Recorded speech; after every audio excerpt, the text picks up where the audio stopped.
నమస్తే, welcome to prime time news. ముందుగా DSC KP మంత్రిమండలి ఆమోదం తెలిపింది. ఏపీలో కొలువుదీరిన నూతన ప్రభుత్వం పలు కీలక నిర్ణయాలు తీసుకుంది. చంద్రబాబు నేతృత్వంలో తొలిసారి మంత్రివర్గ భేటీ అయింది. మంత్రిమండలి తీసుకున్న నిర్ణయాలను పార్థసారథి వెల్లడించారు. ల్యాండ్ టైటిలింగ్ చట్టం రద్దు చేసినట్లుగా తెలిపారు. పింఛన్ల పంపిణీకి కేబినెట్ గ్రీన్ సిగ్నల్ ఇచ్చిందన్నారు. సచివాలయ సిబ్బందితో ఇంటింటికి పింఛన్ను పంపిణీ చేస్తామన్నారు. వైఎస్ఆర్ హెల్త్ యూనివర్సిటీని డాక్టర్ ఎన్టీఆర్ హెల్త్ యూనివర్సిటీగా మార్చుతూ మంత్రిమండలి ఆమోదించింది. గంజాయి నిర్మూలనకు 5 మంత్రులు అనిత, లోకేష్, కొల్లు రవీంద్ర, సత్యకుమార్, సంధ్యారాణిలతో కమిటీ ఏర్పాటు చేస్తారన్నారు. ఇక మంత్రి పార్థసారథి విషయాలన్నీ చెప్పారు. ఈ నెల 31 నుంచి పోలవరం, రాజధాని అమరావతి, విద్యుత్, ల్యాండ్ శాండ్, అలాగే లిక్కర్, ల్యాండ్ ఆర్డర్, ఫైనాన్స్ శాఖలపై శ్వేతపత్రాలు విడుదల చేయాలని కేబినెట్ నిర్ణయం తీసుకుంది. 5 సంవత్సరాల్లో టీచర్ పోస్ట్ కూడా ఫిలప్ చేయకోకుండా, వేకెన్సీ ఫిలప్ చేయకుండా, చివరిలో ఎన్నికల ముందు ఏదో ఉత్తుత్తి డిఎస్సి ప్రకటన ఇచ్చి విద్యారంగానికి తీవ్ర నష్టం చేసిందని చెప్పేసి ప్రభుత్వం రాగానే మెగా డిఎస్సిని అనౌన్స్ చేస్తామని చెప్పేసి చెప్పారు. దానికి అనుగుణంగా 16,347 ఉపాధ్యాయుల పోస్టుల నియామకానికి ఈరోజు కేబినెట్ ఆమోదం తెలియజేసిందని చెప్పేసి మీ అందరికీ మనవి చేస్తామని నేను. ఈ ల్యాండ్ టైటిలింగ్ యాక్ట్ అనగానే భూ యజమానులందరూ కూడా ఉలికిపాటుకి గురయ్యారు, పిడుగుపడ్డట్టు భయపడిపోయారు, భయాందోళనకు గురయ్యారు. మరి ప్రజలకు భరోసా కల్పించడానికి మరి ఈ చట్టాన్ని రద్దు చేయాలని చెప్పేసి కేబినెట్ తీర్మానించింది. ఇక రాజధాని అమరావతి నిర్మాణంపై వేగంగా అడుగులు ముందుకు వేస్తోంది ఏపీ సర్కార్. గతంలో అమరావతి నిర్మాణంలో భాగస్వాములైనటువంటి కన్స్ట్రక్షన్స్ కంపెనీల ప్రతినిధులతో సీఎం చంద్రబాబు భేటీ అయ్యారు. మధ్యలో నిలిచిపోయిన పనుల కొనసాగింపునకు ఎలా ముందుకు వెళ్లాలి అనే దానిపై సమావేశంలో చర్చించారు. మంత్రి నారాయణతో పాటు పలు నిర్మాణ కంపెనీల ప్రతినిధులు పాల్గొన్నారు. టెండర్ల కాలపరిమితి ముగియడంతో ఆయా కంపెనీలతో సీఎం చంద్రబాబు చర్చించారు. అలాగే రాజధాని అంశంపై అధికారులతో చర్చిస్తామన్నారు మంత్రి నారాయణ. ఇప్పటికే సీఎం చంద్రబాబు నాయుడు రాజధాని సందర్శించారన్నారు. అన్ని విషయాలపై సమగ్రంగా చర్చించిన తర్వాతే ప్రజలకు రాజధానిపై వివరణ ఇస్తామన్నారు. అన్న క్యాంటీన్లను పునఃప్రారంభిస్తామన్నారు. మరో 20 క్యాంటీన్లు మంజూరు చేశామని, వాటి పనులు వివిధ దశల్లో ఉన్నాయన్నారు మంత్రి నారాయణ. ఇమీడియట్ గా 183 అన్నా క్యాంటీన్ స్టార్ట్ చేయడం జరుగుతుంది. ఎందుకంటే వాటికి సంబంధించి యాక్చువల్ గా టోటల్ ఇన్ఫ్రాస్ట్రక్చర్ ఉంది కాబట్టి స్టార్ట్ చేస్తాం. మరొక 20 అన్నా క్యాంటీన్స్ యాక్చువల్ గా అప్పుడు శాంక్షన్ చేస్తున్నాయి. అయితే వాటి వర్క్ డిఫరెంట్ స్టేజ్లో ఉన్నాయి. అవి కూడా వీలైన తొందరలో కంప్లీట్ చేసి స్టార్ట్ చేయమని కేబినెట్ లో యాక్చువల్ గా నిర్ణయించడం జరిగింది. రాజధాని అంటే యాక్చువల్ గా సీఎం గారు కూడా రాజధాని మొత్తం విజిట్ చేశారు. కొన్ని బిల్డింగ్స్ అంటే ఫర్ ఎగ్జాంపుల్ జ్యుడిషియల్ బంగళాలు కానీ, లేదంటే ఐఏఎస్ ఆఫీసర్ కొన్ని బంగళాలు కానీ అసలు అవపట్టాలి. ఎందుకంటే మొత్తం తుమ్మ చెట్ల మధ్యలో ఉన్నాయి. అందువల్ల అవన్నీ యాక్చువల్గా క్లియర్ చేసి ఎస్టిమేషన్ చేయమని ముఖ్యమంత్రికి ఆదేశించారు. అంటే కొన్ని థెఫ్ట్ చేస్తుంటారు, కొన్ని రోడ్లు లోడేస్తుంటారు. అవన్నీ ఎస్టిమేషన్ చేసిన తర్వాత ఒకసారి మళ్ళీ సీఎం గారితో కూర్చొని దాని మీద డిస్కస్ చేసి ఏ విధంగా ముందుకు పోవాలి అనే దాంతో ఒక ప్లాన్ ఆఫ్ యాక్షన్తో ప్రజలందరికీ తెలియజేయడం జరుగుతుంది. ఇదిలా ఉంటే విజయవాడలో డిప్యూటీ సీఎం పవన్ కళ్యాణ్ తో తెలుగు సినీ నిర్మాతలు భేటీ అయ్యారు. ఈ సమావేశంలో సినిమాటోగ్రఫీ శాఖ మంత్రి కందుల దుర్గేష్ తో పాటు నిర్మాతలు Allu Aravind, CS Vinidatt, AM Ratnam, S Radhakrishna, అలాగే Dil Raju, DVV Danayya, Bhogavalli Prasad, Supriya, NV Prasad, Bunny Vasu, Naveen Yerneni, Nagavamsi, TG Vishwaprasad, Vamsikrishna తదితరులు పాల్గొన్నారు. ఈ భేటీలో తెలుగు చిత్ర పరిశ్రమ సమస్యలపై చర్చించారు. అలాగే సినిమా రంగం అభివృద్ధికి ఉన్న అవకాశాలు, రాష్ట్రంలో సినీ రంగం విస్తరణపై చర్చించినట్లుగా సమాచారం. పవన్ కళ్యాణ్ గారిని కలవడానికి వచ్చాము. ఇది ఒక గుడ్ విల్ విజిట్. మేము కులాసాగా మాట్లాడుకోవడం కాకుండా మేము ప్రత్యేకంగా వచ్చింది ఆనరబుల్ చీఫ్ మినిస్టర్ గారి అపాయింట్మెంట్ ఇస్తే మా ఇండస్ట్రీ మొత్తం తరలి వచ్చి అన్ని అసోసియేషన్స్ కలిపి ఒకసారి వచ్చి చీఫ్ మినిస్టర్ గారిని, ఉప ముఖ్యమంత్రి పవన్ కళ్యాణ్ గారిని, వీరందరినీ అభినందించడానికి ఒకరు. హస్తిన పర్యటనలో ఉన్న తెలంగాణ సీఎం రేవంత్ రెడ్డి కేంద్ర మంత్రులు రాజ్నాథ్ సింగ్, మనోహర్ లాల్ ఖట్టర్తో వేర్వేరుగా భేటీ అయ్యారు. హైదరాబాద్ నగరంలో రహదారుల విస్తరణ, ఫ్లైఓవర్ల నిర్మాణం, ఇతర మౌలిక అవసరాల కోసం రక్షణ శాఖ పరిధిలోని 2450 ఎకరాల భూమిని రాష్ట్రానికి అప్పగించాలని రాజ్నాథ్ను కోరారు. వరంగల్ సైనిక్ స్కూల్ అనుమతుల గడువు ముగిసినందున అనుమతులు పునరుద్ధరించాలని కోరారు. అలాగే 2024-25 ఆర్థిక సంవత్సరంలో బీఎల్సీ మోడల్లో తెలంగాణకు 2,70,000 ఇళ్లు మంజూరు చేయాలని మనోహర్ లాల్ ఖట్టర్కు రేవంత్ విజ్ఞప్తి చేశారు. నిరుపేదలకు వారి సొంత స్థలాల్లో 25 లక్షల ఇళ్లు నిర్మించాలని రాష్ట్ర ప్రభుత్వం నిర్ణయం తీసుకుందని, వాటిలో 15 లక్షలు పట్టణాభివృద్ధి సంస్థల పరిధిలోకి వస్తాయని కేంద్ర మంత్రి దృష్టికి ముఖ్యమంత్రి తీసుకెళ్లారు. तेलंगाना को देने के लिए हम लोग उन राजनाथ सिंह से रिक्वेस्ट किए और कटर जी से जो हैदराबाद डेवलपमेंट के लिए मूसी रिवर फ्रंट के लिए एंड मेट्रो रेल के लिए and prime minister Awas Yojana में गरीब लोगों को घरों के लिए हम लोग रिप्रेजेंट किए. हमारा जितने भी पेंडिंग इश्यूज है दो मंत्रियों से, दोनों से मिलकर तेलंगाना सरकार को, तेलंगाना जनता को जो मिलने का है वो पूरा रिप्रेजेंटेशन दे चुके हैं. आगे बजट में तेलंगाना के लिए जो फंड्स लगाना है तेलंगाना डेवलपमेंट के लिए, मैं ये याद दिलवाया. नरेंद्र मोदी जी ने बार बार 5 ट्रिलियन इकोनॉमी के बारे में बात कर रहा है. जब हिंदुस्तान के बजट, हिंदुस्तान के इकोनॉमी 5 ट्रिलियन पहुंचना है तो हिंदुस्तान में 5 मेट्रोपॉलिटन सिटीज है, दिल्ली, मुंबई, बेंगलुरु, कलकत्ता, हैदराबाद. तो 5 जो मेट्रोपॉलिटन सिटी है उसमें से हैदराबाद एक है. इसीलिए मूसी रिवर रिजुनेट करने के लिए फंड्स और मेट्रो, हैदराबाद में 1.5 करोड़ जनता है तो मेट्रो रेल के बहुत ज़रूरत है. इसीलिए केंद्र सरकार से हम लोग ये पूरे डेवलपमेंट के लिए हम रिप्रेजेंटेशन किया. हमारे 8 एमपीओं को साथ लेकर गए, 2 राज्यसभा एमपीओं को हम साथ में लेकर गए. आगे हम लोग केंद्र सरकार से जो जो तेलंगाना को मिलना है उसके बारे में दरखास्त की, आगे कार्रवाई करने के लिए केंद्र सरकार ने कहा. What's your take on NEET exam, sir? These are major issue. तो मैं साफ कहना चाहता हूँ ये सरकार बिल्कुल फेल हो गई एग्जाम कंडक्ट करने में. दूसरी हाथ से सरकार किसी के ऊपर इल्जाम लगा दे के केस को दबाने के लिए कोशिश कर रहा है. इसीलिए कांग्रेस पार्टी जो डिमांड किया. హస్తినలో తెలంగాణ సీఎం రేవంత్ రెడ్డి సుడిగాలి పర్యటన కొనసాగుతోంది. కేంద్ర మంత్రులు రాజ్నాథ్ సింగ్, మనోహర్ లాల్ ఖట్టర్ను కలిసిన ఆయన తాజాగా ఏఐసీసీ కార్యాలయానికి వెళ్లారు. ఇటీవలే హస్తం పార్టీలో చేరిన పోచారం రాహుల్ వద్దకు తీసుకెళ్లారు రేవంత్. రాహుల్తో భేటీలో పార్టీలో చేరికలు, అలాగే మంత్రివర్గ విస్తరణ, నామినేటెడ్ పోస్టులపై చర్చించినట్లు సమాచారం. తెలంగాణలో RRR నిర్మాణంపై విశేష కృషి చేస్తున్నామన్నారు మంత్రి కోమటిరెడ్డి వెంకటరెడ్డి. కేంద్ర మంత్రి నితిన్ గడ్కరీతో వెంకటరెడ్డి భేటీ అయ్యి రాష్ట్రంలోని రహదారులపై చర్చించారు. ఎన్నికల మూలంగా RRR హైదరాబాద్ విజయవాడ జాతీయ రహదారి 6 లేన్ల రోడ్డు ఆలస్యం అయిందన్నారు. డిసెంబర్లోపు టెంపరరీ రిలీఫ్ కోసం విజయవాడ హైవే పనులు పూర్తి చేస్తామన్నారు. RRR కోసం ప్రత్యేక సమావేశం ఏర్పాటు చేసి సమీక్షిస్తానని గడ్కరీ చెప్పారన్నారు. ఉప్పల్ ఘట్కేసర్ ఫ్లైఓవర్ పనుల ఆలస్యంపై గడ్కరీ స్పందించారన్నారు. కాంట్రాక్టర్ సంస్థను టెర్మినేట్ చేసి కొత్త టెండర్లు పిలవాలని అధికారులను ఆదేశించినట్లు మంత్రి వెంకటరెడ్డి తెలిపారు.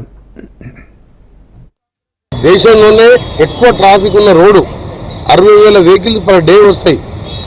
జిఎంఆర్ అనే సంస్థ టోల్ రోడ్ తీసుకొని యాక్చువల్గా 2024లోనే 6 లేన్గా కంప్లీట్ చేయాలి. కానీ వాళ్ళు వివిధ కారణాలు చూపిస్తూ కోర్టుకు వెళ్తూ దాన్ని 6 లేన్గా టేకప్ చేయలేదు.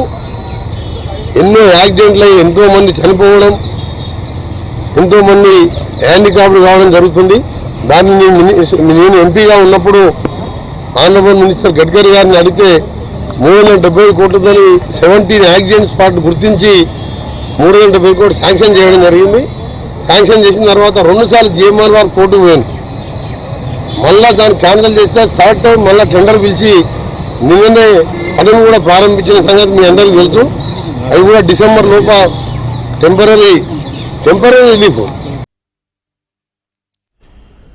శ్రీశైలం హైడల్ జెన్కో 4వ యూనిట్ పనులకు త్వరగా టెండర్లు పిలవాలని అధికారులను తెలంగాణ డిప్యూటీ సీఎం భట్టి విక్రమార్క ఆదేశించారు. 2 కోట్ల పనుల కోసం 60 కోట్లు పోగొట్టుకోవడం అర్ధరహితం అన్నారు. Srisailam left bank hydel Genco సమీక్ష సమావేశాన్ని నిర్వహించారు. ఇక తెలంగాణలో విద్యుత్ కొరత లేకుండా చర్యలు తీసుకున్నామని డిప్యూటీ సీఎం భట్టి విక్రమార్క తెలిపారు. 2030 వరకు విద్యుత్ ఉత్పత్తికి ఎటువంటి ఇబ్బందులు లేకుండా చర్యలు చేపడుతున్నామన్నారు. రుతుపవనాలకు ముందే శ్రీశైలం హైడల్ పవర్ ప్రాజెక్టును సమీక్షించాలని నిర్ణయించామన్నారు. హైడల్ పవర్ ప్రాజెక్టు పూర్తి స్థాయి ఉత్పత్తి కోసం తగిన చర్యలు తీసుకుంటామన్నారు. ఋతుపవనాలు రాకముందే మాకు ఇక్కడ ఉన్నటువంటి హైడల్ పవర్ ప్రాజెక్టుని సమీక్షించి తద్వారా పెద్ద ఎత్తున హైడల్ విద్యుత్ ఉత్పత్తి జరగడానికి కావాల్సిన చర్యలన్నీ తీసుకోవడం కోసం ఈరోజు ఒక సమీక్షా కార్యక్రమాన్ని ఏర్పాటు చేసుకుంటుంది. హైడల్ పవర్ ప్రాజెక్టుకు సంబంధించి పూర్తి స్థాయిలో ఉత్పత్తి జరగటం కోసం తీసుకోవాల్సిన చర్యలన్నీ తీసుకుంటాం. తెలంగాణ రాష్ట్రంలో ఎటువంటి విద్యుత్ కొరత లేకుండా కావాల్సిన చర్యలు ఇప్పటికే చేపట్టాం.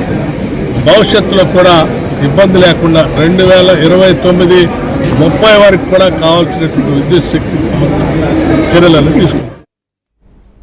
ఎమ్మెల్యే సంజయ్ కాంగ్రెస్ లో చేరికపై అసంతృప్తిలో ఉన్న జీవన్ రెడ్డితో మంత్రి శ్రీధర్ బాబు చర్చలు అసంపూర్తిగా ముగిశాయి. కాంగ్రెస్ పార్టీ అధికారంలో ఉన్నా లేకున్నా పెద్ద దిక్కుగా జీవన్ రెడ్డి ఉన్నారని గుర్తు చేశారు మంత్రి శ్రీధర్ బాబు. ఆయనకు సరైన న్యాయం జరిగేలా చర్యలు తీసుకుంటామన్నారు. పార్టీ కోసం ఇంతకాలం కష్టపడి పనిచేశానని, కార్యకర్తల మనోభావాలను గౌరవించాల్సిన బాధ్యత తనపై ఉందన్నారు ఎమ్మెల్సీ జీవన్ రెడ్డి. అంతకుముందు పార్టీకి రాజీనామా చేసి వ్యవసాయం చేసుకుంటానని సన్నిహితుల వద్ద జీవన్ రెడ్డి వ్యాఖ్యానించినట్లు సమాచారం.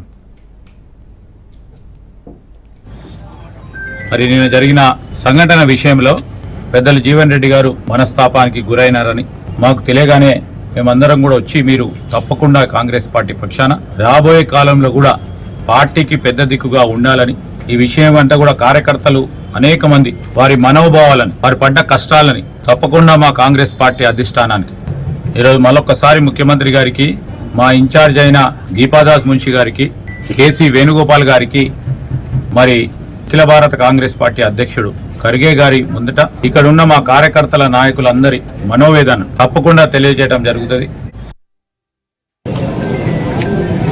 భవిష్యత్తులో కూడా నడుచుకునే ప్రయత్నం చేస్తాం. కానీ ఇది ఇస్తుందో అది కార్యకర్తల యొక్క మనోభావాలను కూడా గౌరవించాల్సినటువంటి ఒక బాధ్యత నాపై ఉంది.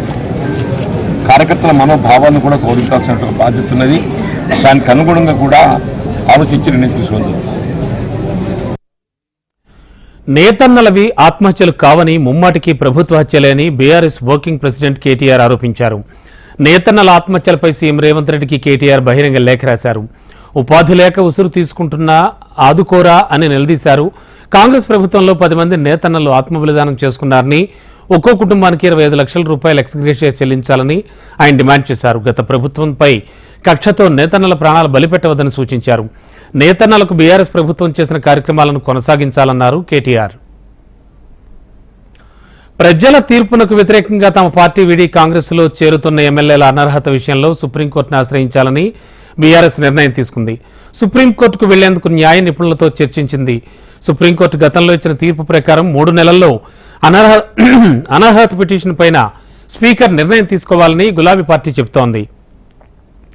సుప్రీంకోర్టు ఇచ్చిన తీర్పులోని పేరా నెంబర్ 30, 33 ప్రకారం హైకోర్టు వెంటనే నిర్ణయం తీసుకోవాల్సిన అవసరం ఉందని అంటోంది. ఈ నెల 27న హైకోర్టులో దానం నాగేందర్ అనర్హత అంశంపై విచారణ జరిగింది. ప్రస్తుతం దానం నాగేందర్తో పాటు పార్టీ మారిన ఎమ్మెల్యేలపైన ఒకేసారి సుప్రీంకోర్టుకు బీఆర్ఎస్ వెళ్లనుంది.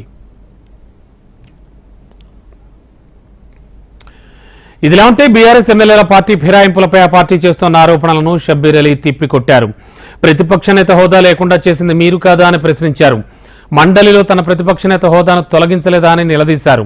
కేసీఆర్ ఫస్ట్ టర్మ్లో 4 ఎంపీలు, 25 మంది ఎమ్మెల్యేలు, 18 మంది ఎమ్మెల్సీలను పార్టీ ఫిరాయించలేదా అని అడిగారు. రెండో టర్మ్లో 12 మంది కాంగ్రెస్ ఎమ్మెల్యేలు, 2 టీడీపీ ఎమ్మెల్యేలతో పార్టీ ఫిరాయించింది మీరు కాదా అని ప్రశ్నించారు షబ్బీర్ అలీ. 2018లో కాంగ్రెస్ పార్టీ 19 ఎమ్మెల్యేస్ వస్తే డిప్యూటీ సీఎంగా ఉన్న భట్టి గారు as a leader of the opposition Congress party ఉంటే ఆయనకు 12 ఎమ్మెల్యేలు డిఫెక్ట్ చేయించినాం. అలాగే నేను as a leader of the opposition council లో ఉంటే నా దగ్గర నుంచి 4 ఎమ్మెల్సీ డిఫెక్ట్ చేయించి నాది MLC leader of the opposition పోయింది, ఒక మైనారిటీ లీడర్గా, ఆయన ఒక దళిత్ నాయకుడుగా ఆయనే పోయింది.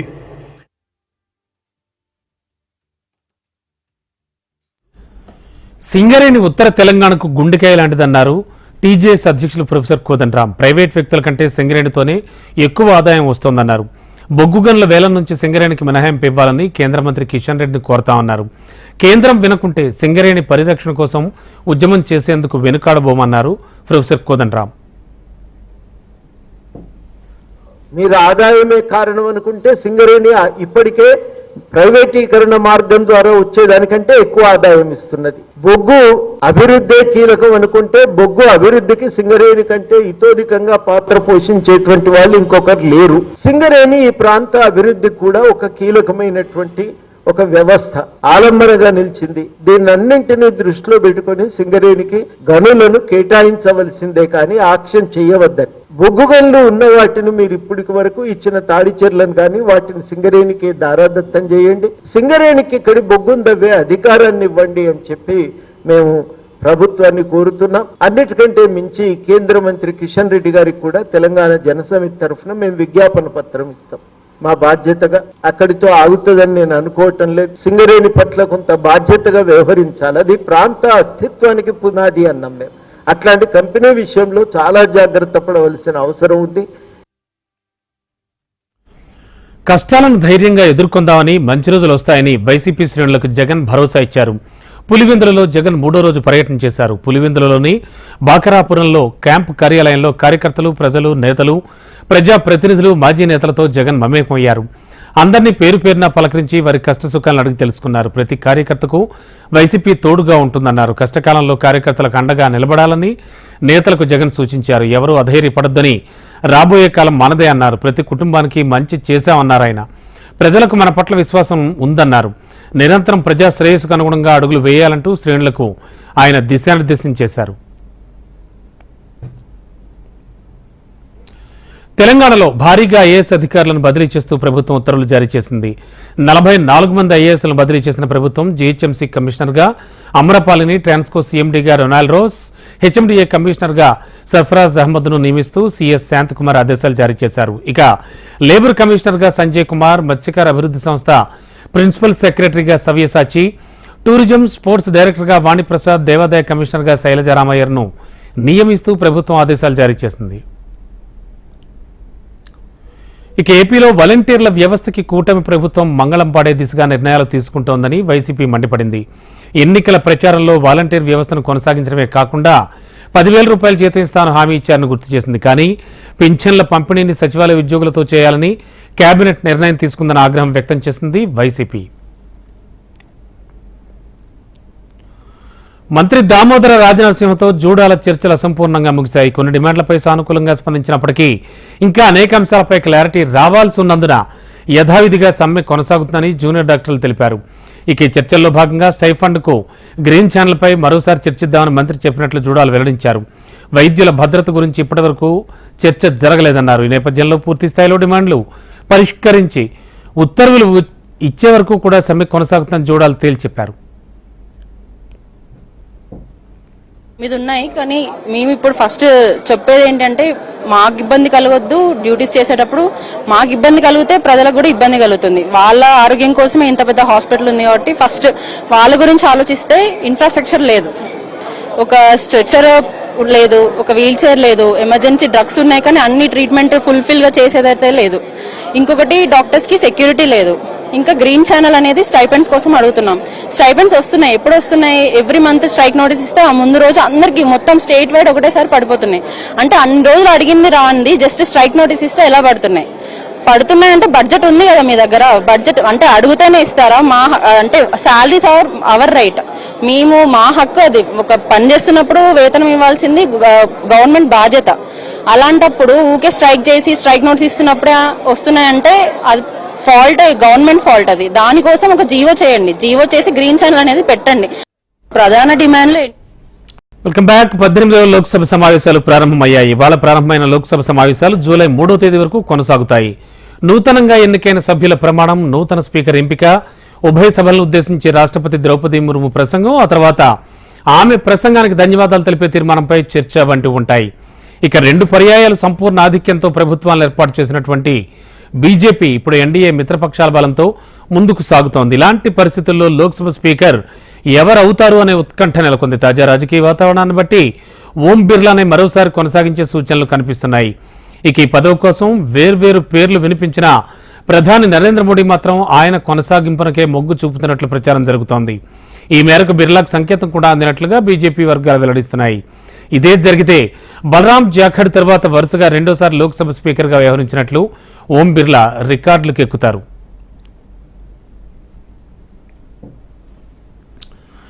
18వ లోక్సభ తొలి సమావేశాలు ప్రారంభానికి ముందు ప్రొటెం స్పీకర్గా భర్తృహరి మెహతాబ్ ప్రమాణ స్వీకారం చేశారు. రాష్ట్రపతి ద్రౌపది ముర్ము ఆయనతో ప్రమాణం చేయించారు. ఈ కార్యక్రమానికి ఉపరాష్ట్రపతి జగదీప్ ధన్ఖడ్, ప్రధాని మోడీ తదితరులు హాజరయ్యారు. ఇక నూతనంగా ఎన్నికైన సభ్యులతో ప్రొటెం స్పీకర్ ప్రమాణం చేయించారు. ఇవాళ కొందరు ఎంపీలతో ప్రమాణం చేయించిన ప్రొటెం స్పీకర్ మిగతా వాళ్లతో రేపు ఓత్ చేయించనున్నారు. అనంతరం స్పీకర్ ఎన్నికకు నామినేషన్ ఇస్తారు. 26న స్పీకర్ ఎన్నిక పూర్తవుతుంది. స్పీకర్ను సభాపతి స్థానంలో కూర్చోబెట్టిన తరువాతే ప్రొటెం స్పీకర్ బాధ్యత పూర్తవుతుంది. నూతనంగా ఎన్నికైన సభ్యులతో ప్రొటెం స్పీకర్ ప్రమాణం చేయించారు. ముందుగా లోక్సభ పక్ష నేత అయిన వారణాసి ఎంపీ నరేంద్ర మోడీ లోక్సభ సభ్యుడిగా ప్రమాణ స్వీకారం చేశారు. ఆయన పోడియం వద్దకు రాగానే ఎన్డీఏ సభ్యులంతా మోడీ మోడీ అంటూ నినాదాలు చేశారు. మోడీ తర్వాత ప్యానెల్ ప్రొటెం స్పీకర్లు, ఆ తర్వాత రాజ్నాథ్ సింగ్, అమిత్ షా సహా కేంద్ర మంత్రులు, ఇతర సభ్యులతో ప్రొటెం స్పీకర్ లోక్సభ సభ్యులుగా ప్రమాణం చేయించారు. తొలి రోజు సుమారు 280 మంది ఎంపీలు ప్రమాణ స్వీకారం చేశారు. ఇక మిగిలిన వారితో మంగళవారం ప్రమాణ స్వీకారం చేయిస్తారు. नरेंद्र मोदी,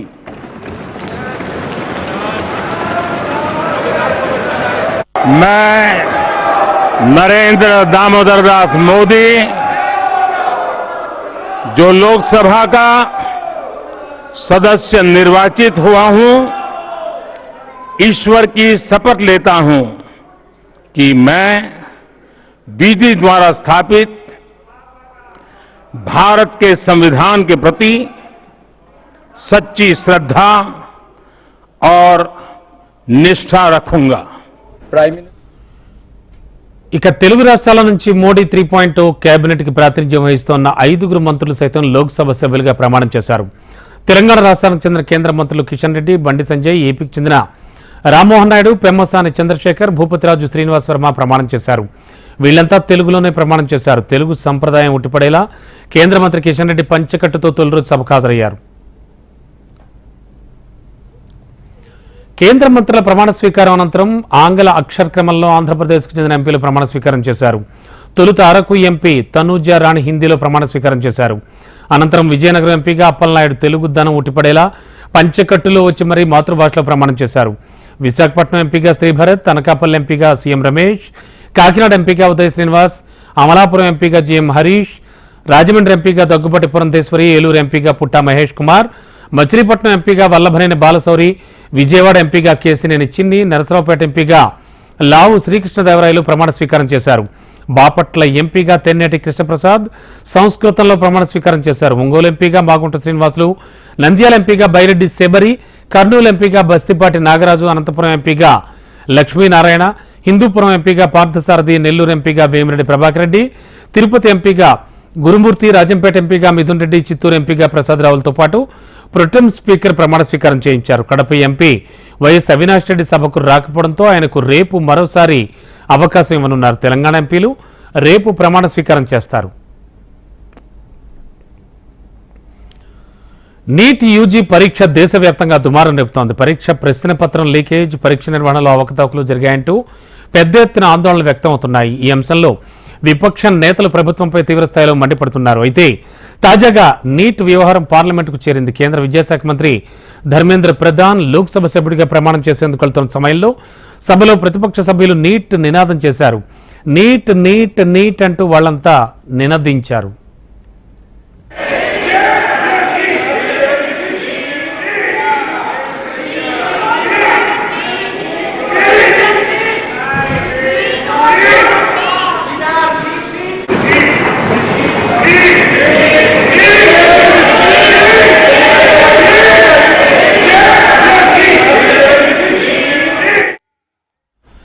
లోక్సభ సమావేశాలకు ముందు ప్రధాని మోడీ పలు అంశాలపై మాట్లాడారు. ఇది అద్భుతమైన రోజంటూ కొత్తగా ఎన్నికైన సభ్యులకు స్వాగతం పలికారు. సభ్యులందరినీ కలుపుకుని వికసిత్ భారత్ లక్ష్యాన్ని చేరుకుంటామని విశ్వాసం వ్యక్తం చేశారు. ప్రజలు తమ విధానాలను విశ్వసించారన్నారాయన. దేశానికి మూడోసారి సేవ చేసే భాగ్యాన్ని ప్రజలు కల్పించారన్నారు. అత్యయిక స్థితి ఏర్పడి రేపటికి 50 ఏళ్లు పూర్తవుతోందని, దేశ ప్రజాస్వామ్య చరిత్రలో ఎమర్జెన్సీ ఓ మచ్చలా మిగిలిపోతుందన్నారు ప్రధాని మోడీ. ప్రధాని మోడీ ఎమర్జెన్సీ వ్యాఖ్యలను ఏఐసీసీ చీఫ్ మల్లికార్జున ఖర్గే తిప్పికొట్టారు. ఎమర్జెన్సీపై కాషాయ పాలకులు పాలన సాగించాలని కోరుకుంటున్నారా అని ఖర్గే నిలదీశారు. ఎమర్జెన్సీ విధించకుండానే ఆ తరహా పాలన కొనసాగిస్తున్నారని విమర్శించారు. ఇలా మాట్లాడుతూ ఎంతకాలం దేశాన్ని పరిపాలించాలని కోరుకుంటున్నారని ఖర్గే ప్రశ్నించారు. మరోవైపు రాజ్యాంగంపై ప్రధాని మోడీ అమిత్ షా దాడికి పాల్పడుతున్నారని కాంగ్రెస్ ఎంపీ రాహుల్ గాంధీ ఆరోపించారు. ప్రతిపక్షాల నుంచి మోడీ తప్పించుకోలేరన్నారు. రాజ్యాంగంపై దాడిని ఉపేక్షించేది లేదన్నారు. భారత రాజ్యాంగాన్ని ఏ శక్తి కూడా తాకలేదని, రాజ్యాంగ పుస్తకంతో విపక్ష సభ్యులు పార్లమెంట్ సమావేశాలకు వెళ్తున్నామన్నారు రాహుల్ గాంధీ. ఇక పేపర్ల లీకేజీ వ్యవహారం కొత్త విషయం కాదని, యూపీలో ఇది పెద్ద అంశం కాగా ఇప్పుడు ఢిల్లీకి సైతం పాకిందన్నారు అఖిలేష్ యాదవ్. తన సొంత మనుషుల మెప్పు పొందేందుకు ప్రశ్నపత్రాలను లీక్ చేస్తున్నారని విమర్శించారు. ఇది బీజేపీ తరహా లీకేజ్ అని ఎద్దేవా చేశారు. నీట్ యూజీ పరీక్ష రద్దు, ప్రశ్నపత్రాల లీకేజ్, పరీక్షల నిర్వహణలో లోటుపాట్లపై యువత తీవ్ర ఆందోళన వ్యక్తం చేస్తోందన్నారు అఖిలేష్.